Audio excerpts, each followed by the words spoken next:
I think my passion for farming probably started when I was helping my granddad at a young age, and later on in high school had some great ag teachers that kind of really instilled the passion for me, and then kind of continued on. And after high school I decided to major in agriculture, ag education at Texas Tech, and just kept going from there.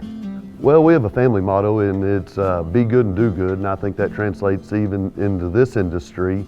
And we treat even our smallest customer just like they're our biggest, and we try to treat every customer's field just like it's our own, and do the same quality of work on their field as we would our own. During the summer, typically starts off with a cup of coffee, obviously, and then with technology nowadays, I open up the phone and check all the water, make sure it's still going. We can see all that now over the phone, and then generally check the weather and make sure there's no big surprises coming the next day. And then if we're baling hay, it's head to the field, and if for some reason we're not baling that day, we'll start making the rounds, checking all the wells and making sure that water's still flowing right and everything else. My biggest failure probably occurred in 2011. We suffered a horrible drought, and it was a combination of lack of rain, high temperatures, and high winds every single day. And the one thing I learned out of that was you need to be more diversified. And that's when we started running our stocker calves in the fall, and we went back after all the failed out corn and everything else, and planted wheat and started running stocker calves, and that's really what kept us afloat that year after such a tough year. And we also learned that we have to adapt new technology as far as our watering goes, and how to be efficient in our watering around here. One of our biggest accomplishments was winning the Southeastern Hay Contest in Moultrie, Georgia. And it kind of gave me drive and desire to want to be able to replicate that quality of hay year after year on a large scale. And so we've really worked at creating that high quality hay for the consumer. Several technologies that we have adapted over the last several years have made it easier. One's our drip irrigation.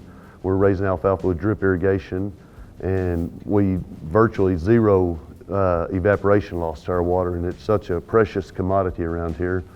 The other biggest one is our steamer.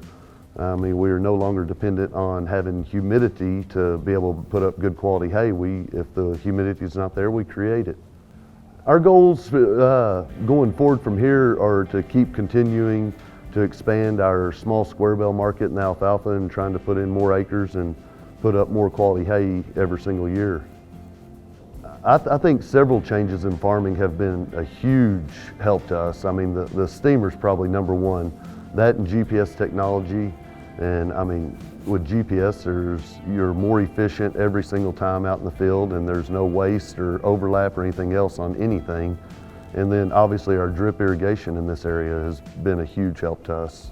The most fulfilling part of being a custom operator is treating everybody's field like your own. I mean, even after we've baled their hay, and I always ask for what the test came back at the dairy and everything else, because we want their hay to improve too, and put up as good a product as we can. We try to retain all our customers just by doing good work and being there when we say we're going to be there, and treat their fields exactly like ours. And as far as new customers go, I think word of mouth is the best way to get new customers. And if you do a good job for your old customers, the word will get out, and other people will hear about you. As far as being involved in the community, I mean, it's everything from coaching Little League teams, football teams, to volunteering at the church with the Fix-It team, and donate our time at the Shriners Hospital for Children. And then I also am a pilot who volunteers for Angel Flight to help people get to their different treatments, whether they can't afford it or have compromised immune systems or something like that. And we fly them directly to the town where they need to get their treatments from.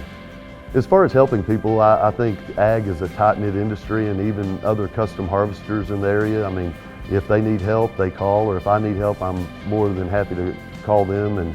And it's amazing at how the people in West Texas go out of their way to help each other out. The next generation farmer, I would just advise them that, you know, it takes hard work, and with hard work though, you can accomplish nearly anything.